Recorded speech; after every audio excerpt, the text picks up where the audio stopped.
ചക്ക കൊണ്ട് കൊണ്ടാട്ടം ഉണ്ടാക്കാം.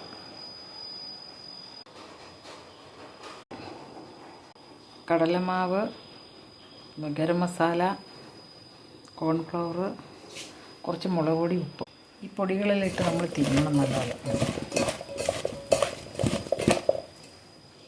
മസാല എല്ലാം റെഡിയായി തീമി വെച്ചു, കരിയാപ്പിലയിട്ട്. ഇനിയിപ്പോൾ പാൻ ചൂടായി എണ്ണ ഒഴിക്കണം. എണ്ണ ചൂടായി നമുക്ക് കടച്ചക്ക എണ്ണയിലോട്ടിടാം.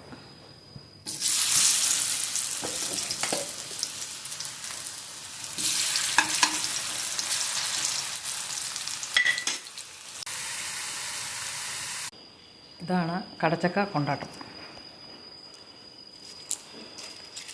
കേട്ടോ. നല്ല മുരിമുരയിരിക്കുന്നു.